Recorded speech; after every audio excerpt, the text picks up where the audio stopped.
From CBS News Bay Area, this is the Morning Edition. An undercover police officer killed in the line of duty in Oakland.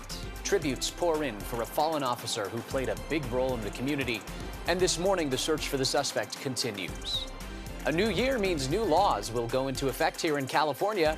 We take a look at the changes coming from medical patients and hourly employees and dive into much more. Plus, food banks across the Bay Area are making a final push to try and reach their fundraising goals. The CEO of the largest food bank in the region joins us for a chat about the challenges her organization is facing. Good morning and thanks for starting your day with us. Today is Saturday, December 30th. I'm Max Darrow. The Bay Area is now starting to dry out following a drenching storm that extended into Friday night. Heavy rain yesterday turned this Sonoma County road you see on your screen into a rushing river. Mark West Station Road just outside of Windsor was impassable through the evening. And just up the road in Cloverdale, a falling tree took out a deck on River Road. Nobody was hurt, but some power lines did come down. And out on the coastline, there is still a risk of powerful waves and choppy surf. Parts of Santa Cruz County are under evacuation warnings right now, including Capitola Village, where business owners broke out the sandbags last night. Waves like these ones you see pounded the coastline on Thursday, flooding the village and causing damage. People are still being warned to stay away from the coast. There's a lot to go over this morning with the weather, so let's get to First Alert meteorologist Darren Peck. Okay, quite the night for rainfall. We're watching the main band of the showers move into the Central Valley. We're not entirely done. There is still a chance for a few isolated showers and occasional pop-up thunderstorms through the earliest morning hours today before we get a break into the remainder of today. There's no more rain by the time we get into the afternoon, but then we're going to turn our attention to the possibility of some dangerous conditions at the beaches. I'll have the latest on the high surf warning. Stays in effect till 2 o'clock. See you with that in just a few minutes. Now to Oakland, where the killing of an undercover police officer has sent shockwaves through the community. Police say 36-year-old Tuan Lei was shot and killed trying to stop thieves from raiding a cannabis dispensary. It happened early Friday morning near Jack London Square. The department says Officer Lei was in plain clothes and was driving in an unmarked car when he was shot. The shooter is still on the loose this morning. His death is a huge shock to the department, which has not seen an officer killed in the line of duty in 14 years. Our Kelsey Thorud talked with a community leader about the legacy that Officer Lei leaves behind. So many people have been impacted by the death of Officer Tuan Lei here in Oakland and across the Bay Area, specifically people within the local API community. Many of them told me that they knew Officer Lei personally and commended him for his commitment and service to Oakland. He's always been there for many of us. Carl Chan is the president of the Oakland Chinatown Chamber Foundation. He's worked with so many people in the AAPI community over the years. So when he heard the news that 36-year-old Officer Tuan Lei was killed in the line of duty Friday, he was crushed. It's quite sad and upsetting because at the beginning we didn't know the name, but once we find out it was Officer Tuan Lei, and it was pretty devastating. Carl says one of Officer Lei's relatives is on the board of the Oakland Chinatown Chamber Foundation. Carl says he actually met Officer Lei a few times at different events in town. Upbeat, very happy. Whenever things happen, he was always, pretty calm. And so that, when you're around with him, you will always feel kind of calm and safe. According to Oakland PD, Officer Lei was born in Vietnam before later moving to Oakland. He officially became an American citizen on September 11, 2001, and graduated from the police academy in February of 2020.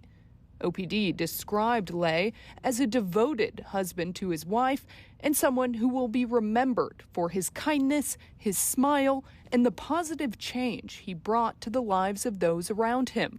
They called him a true hero who dedicated his life to making the community safer.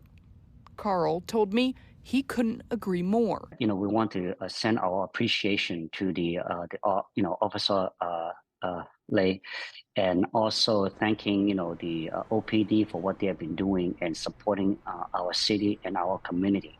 And Carl told me that he plans to set up a fund for the family, but he also says they are not only going to support the family financially, but even more important to them, they plan to, for the long haul, support this family emotionally.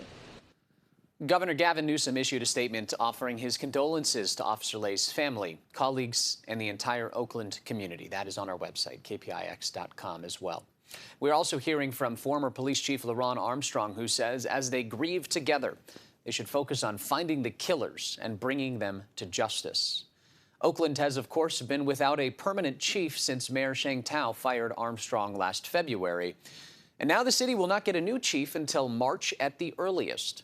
That's the new deadline for the Police Commission to submit a new list of finalists to the mayor after she rejected a previous list. Armstrong's name was reportedly among the earlier finalists. With New Year's Eve coming tomorrow, a lot of new laws are about to go into effect in California, covering public safety, healthcare, housing, and more. That includes legislation like AB 352, which prohibits companies that manage electronic health records from sharing information on procedures like abortions and gender-affirming care, or anyone coming to California for one of those procedures. AB 545 expands voter access by letting people with disabilities cast a ballot outside of any polling place rather than having to go inside. And two new laws are aimed at increasing housing affordability. One requires all local governments to streamline the process to approve affordable housing, and another allows for housing to be built on property owned by religious or private higher education institutions. There will also be new laws to protect employees in the workplace and to expand treatment for opioid addiction. From laws impacting public safety to healthcare to housing and more, California will see plenty of new laws on the books once we enter 2024. That will include numerous ones surrounding employment and the workplace. We'll start with AB 2188. Starting on January 1st, it'll be unlawful for most employers to discriminate against employees or job applicants based upon their use of cannabis away from the workplace or off the job. Exceptions include those who work in building and construction trades as well as federal workers. SB 616 increases the amount of paid sick days employers are required to provide to their employees. They must provide 5 sick days per year. Previously, employers were only required to give 3.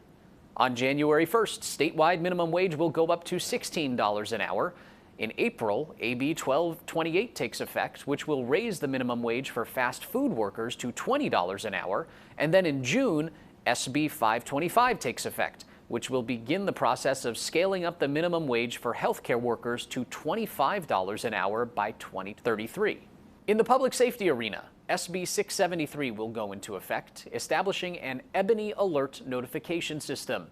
This is similar to an Amber Alert, but it is specifically for missing black children and women between 12 and 25 years old, who proponents of the bill say are disproportionately represented on the lists of missing persons. State Senator Stephen Bradford authored that bill.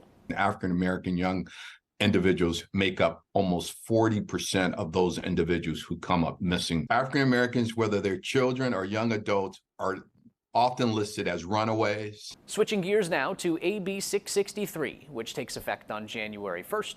This law will allow mobile pharmacies to carry and dispense certain controlled substances that the FDA has approved for the treatment of opioid use disorder. Proponents of this law hope it'll help prevent deaths and increase access to treatment, especially for those who are unhoused. Fentanyl remained top of mind in 2023.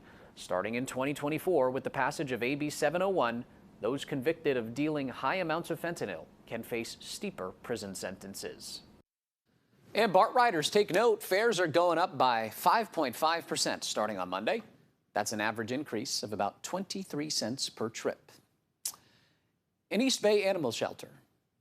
An East Bay animal shelter appears to be bursting at the seams as it takes in nearly a dozen dogs a day. They tell our Itai Had that they look forward to the new year as they hope to move beyond the trends of 2023. It's been a rough year for Delphina Han. We had many more animals come into the shelter. We definitely had to make a lot more effort in getting them adopted or getting them into foster homes. Can you sit? The volunteer coordinator at the Oakland Animal Services, she's been working around the clock trying to find forever homes for an unprecedented amount of dogs and cats coming through her doors. The shelter has 93 dogs right now, about 25% over capacity. And those numbers are only expected to rise. People are away on vacation. It's not a good time to adopt when you're going away on a long vacation. Shelters across the country are starting 2024 with more pet surrenders than they've seen in years. In 2023, Oakland Animal Services saw a 31% increase in dogs. As animals left the shelter, it just seemed that more animals would come in, and so every time there was a kennel space, on that very same day, the space would be taken up by another animal that's coming into the shelter. Let me give you your ID back. Adoptions went through the roof during the pandemic when nearly 1 in 5 households took in a pet. But as people returned to work and eviction moratoriums came to an end, shelters experienced an influx of animals.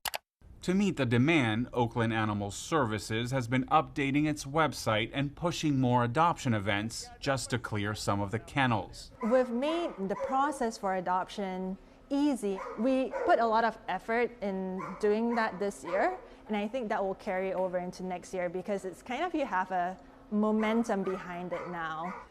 Ringing in the new year with dogged determination to find homes for all our furry friends.